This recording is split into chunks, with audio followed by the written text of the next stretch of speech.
रचनात्मक तरीके से कैसे सोचें और बड़ा सोचें, सपने बड़े देखें।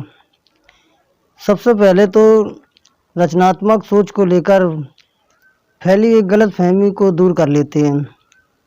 न जाने क्यों विज्ञान, इंजीनियर, साहित्य और कला को ही रचनात्मक काम माना जाता है। ज़्यादातर लोगों की नज़र में रचनात्मक सोच का अर्थ होता है बिजली या पोलियो वैक्सीन की खोज या उपन्यास लिखना, रंगीन टेलीविज़न का आविष्कार करना। निश्चित रूप से ये तमाम उपलब्धियां रचनात्मक सोच का परिणाम है। अंतरिक्ष को इंसान इसलिए जीत पाया क्योंकि उसे रचनात्मक सोच का सहारा लिया। हमें यह बात समझ लेनी चाहिए कि रचनात्मक सोच का संबंध केवल कुछ खास व्यवसायों से नहीं होता, ना ही अति बुद्धिमान लोगों से इसका कोई विशेष संबंध होता है। फिर रचनात्मक सोच आखिर है क्या? कम आमदनी वाला परिवार अपने बच्चों को किसी मशहूर यूनिवर्सिटी में भेजने की योजना बनाता है, यह रचनात्मक सोच है। कोई परिवार अपने आसपास की बहुत बुरी जगह को सबसे सुंदर जगह में बदल देना चाहता है, यह भी रचनात्मक सोच है। कोई पादरी हो, मंदिर हो, पुजारी हो, जहाँ कोई भी हो, जिससे रविवार शाम को उपस्थिति दोगुनी हो जाए, जिसमें लोगों की उपस्थिति दोगुनी हो जाए, चारगुनी हो जाए, ये भी एक रचनात्मक कार्य है। अगर आप रिकॉर्ड कॉपिंग को आसान बनाने के तरीके ढूंढते हैं, असंभव ग्राहक को सामान बेचने के तरीके ढूंढते हैं, रचनात्मक रूप से बच्चों को व्यस्त रखते हैं, ऐसा उपाय करते हैं कि आपके कर्मचारी दिल लगाकर काम करें, या आप किसी निश्चित झगड़े को रोक लेते हैं, ये सभी व्यवहारिक जीवन में रचनात्मक सोच के उदाहरण हैं। रचनात्मक सोच का अर्थ है किसी भी काम को करने के नए सुधरे हुए तरीके खोजना। हर जगह सफलता इसी बात में छुपी होती है कि आप चीज़ों को बेहतर तरीके से करने के उपाय किसी तरह खोज लेते हैं। फिर चाहे वह सफलता घर में हो, काम धंधे में हो, समाज में हो, या और कहीं भी हो। चलो अब देखते हैं कि हम अपनी रचनात्मक सोच की योग्यता को किस तरह विकसित कर सकते हैं और इसकी आदत कैसे डाल सकते हैं। विश्वास करें, सबसे बड़ी बात है विश्वास की। विश्वास करें कि काम आप कर सकते हैं, ये काम किया जा सकता है। एक मूलभूत सत्य जान लें, किसी भी काम को करने के लिए पहले आपको यह विश्वास करना ही होगा कि इसे किया जा सकता है या इसे हम कर सकते हैं। एक बार आप यह सोच लें कि यह काम संभव है, तो फिर आप उसे करने का तरीका अपने आप ही सोच ही लेंगे। प्रशिक्षण देते समय मैं रचनात्मक सोच के इस पहलू को समझाने के लिए अक्सर यह उदाहरण देता हूँ कि मैं लोगों से पूछता हूँ, आप में से कितने लोगों को यह लगता है कि 30 साल बाद हम जेल विहीन समाज में रह सकेंगे? हमेशा समूह के चेहरे पर झांकियाँ उड़ती नज़र आई हैं। उन्हें हमेशा यही लगा कि शायद उन्होंने गलत सुन लिया, या फिर गंभीर किस्म का मजाक हो रहा है। इसलिए थोड़ा ठहरने के बाद मैं फिर पूछता हूँ, आप में से कितने लोगों को यह लगता है कि 30 साल के बाद जेल विहीन समाज को आप देख सकते हैं? एक बार यह पक्का हो जाने के बाद कि मैं मजाक नहीं कर रहा हूँ, कोई ना कोई इस तरह की बात कहता है, आप यह कहना चाहते हैं कि 30 साल बाद सभी हत्यारे, चोर, उचक्के और बलात्कारी जेल में बंद रहने के बजाय सड़कों पर खुलेआम घूमेंगे। आप जानते हैं इसका नतीजा क्या होगा? हम में से कोई भी सुरक्षित नहीं रह पाएगा। हमारे समाज का काम जेल के बिना चल ही नहीं सकता। तभी दूसरे लोग भी बोलते हैं, अगर जेलें ना हो तो हमारी कानून व्यवस्था ठप हो जाएगी। कुछ लोग तो पैदाइशी अपराधी होते हैं। जितनी है हमें उससे ज़्यादा जेलों की ज़रूरत है। क्या आप में आज सुबह के अखबार में हत्या की वह खबर नहीं पड़ी थी? और लोग बोलते जाते हैं, एक के बाद एक अच्छे कारण बताते हैं कि हमारे समाज में जेलों का होना बहुत ज़रूरी है। एक आदमी ने तो यहाँ तक सुझाव दिया कि हमारे समाज में जेलें इसलिए होनी चाहिए ताकि पुलिस और जेल के संतरियों की नौकरी बची रह सके। मैं 10 मिनट तक लोगों को यह सिद्ध करने देता हूँ कि जेलों को समाप्त क्यों नहीं किया जाना चाहिए। इसके बाद मैं इनसे कहता हूँ, मैंने आपसे पूछा था कि जेलों को ख़त्म क्यों करना चाहिए। यह सवाल पूछने के पीछे मेरा एक खास मकसद था। आप में से हर एक के मुझे यही तर्क मिले हैं कि जेलों को ख़त्म क्यों नहीं किया जाना चाहिए। अब आप मेहरबानी करके मुझ पर एक एहसान करें। आप कुछ मिनट तक अपने दिमाग पर जोर डालकर यह यकीन कर लें कि हम जेलों को ख़त्म कर सकते हैं।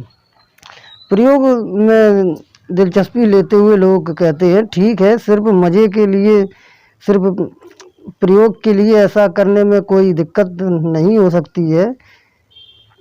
चलो ऐसा ही करते हैं। फिर मैं पूछता हूँ, अब यह मान लेते हैं कि हम जेलों को ख़त्म करना चाहते हैं, परंतु हम किस तरह से शुरुआत करेंगे? पहले तो सुझाव धीमे धीमे में आते हैं। कोई थोड़ा झिझकते हुए कहता है, अगर ज़्यादा युवा के केंद्र स्थापित किए जाएं तो अपराधों को कम किया जा सकता है। थोड़ी देर में मेरा पूरा समूह, जो 10 मिनट पहले तक इस विचार के पूरे तरह खिलाफ था, अब सच्चे उत्साह से काम करने में जुट गया। अपराध कम करने के लिए हमें गरीबी दूर करने के उपाय सोचने होंगे। ज़्यादातर अपराध गरीबी के कारण होते हैं। अनुसंधान के जरिए अपराध करने से पहले ही संभावित अपराधी का पता लगाया जा सकता है। कुछ तरह के अपराधियों के इलाज के लिए मेडिकल ऑपरेशन किए जाने चाहिए। कानून के रखवालों को सुधार के रचनात्मक तरीके सीखने चाहिए। ये इन 78 विचारों में से कुछ हैं, जो बहुत सारे 78 विचार लगभग दिए गए थे। ये कुछ इनमें से ही हैं जो मुझे सुनने को मिले।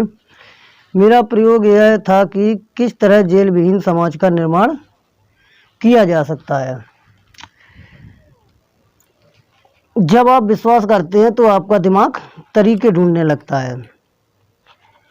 इस प्रयोग का सिर्फ एक संदेश है, जब आप यह विश्वास करते हैं कि कोई काम असंभव है तो आपका दिमाग आपके सामने यह सिद्ध कर देता है कि यह क्यों असंभव है। परंतु जब आप विश्वास करते हैं कि सचमुच विश्वास करते हैं कि कोई काम किया जा सकता है, ये संभव है, तो आपका दिमाग आपके लिए काम में जुट जाता है और तरीके ढूंढने में आपकी मदद करता है।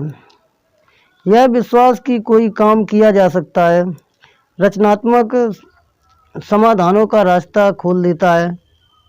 यह विश्वास कि आप काम नहीं कर सकते असफल व्यक्तियों की सोच है। यह बात सारी परिस्थितियों पर लागू होती है, चाहे वे परिस्थितियां छोटी हों या बड़ी हों।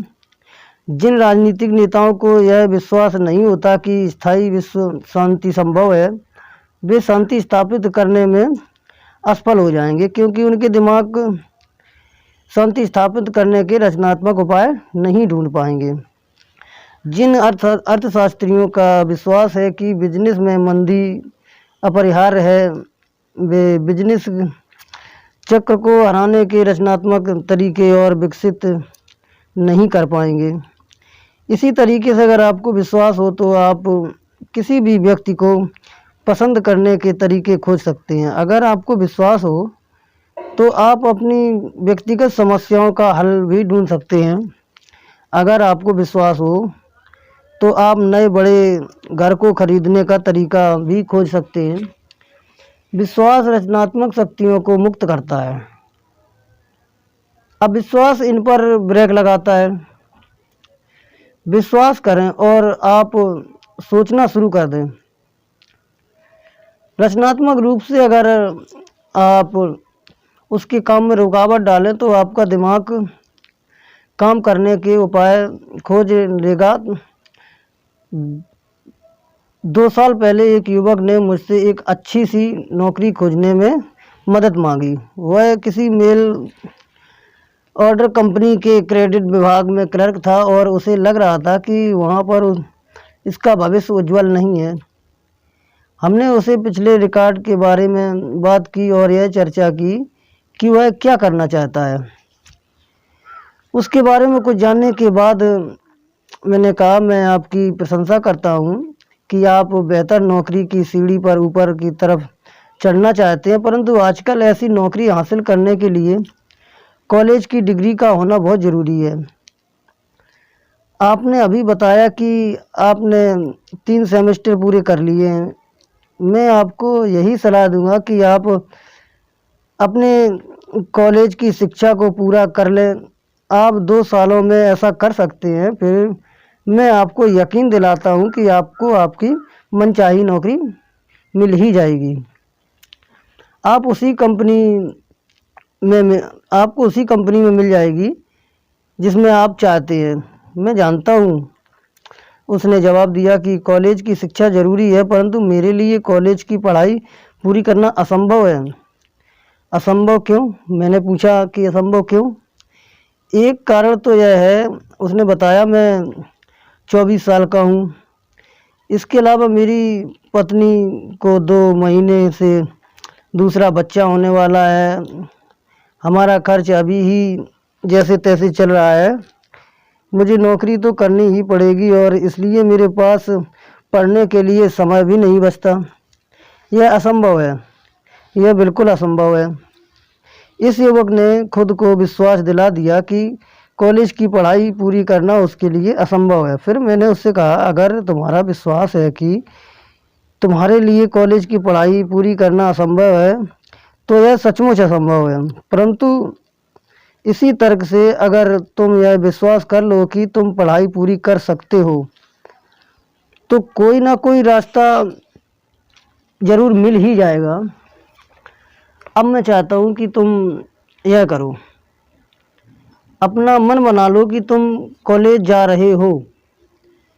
इस विचार को अपनी सोच पर हावी हो जाने दो। फिर सोचो, सचमुच सोचो और ज़ोर से सोचो कि तुम ऐसा किस तरह कर सकते हो और अपने परिवार का खर्च चलाते हुए यह किस तरह संभव है। 2 सप्ताह बाद आना और मुझे बताना कि तुम्हारे दिमाग में किस तरह के विचार आए।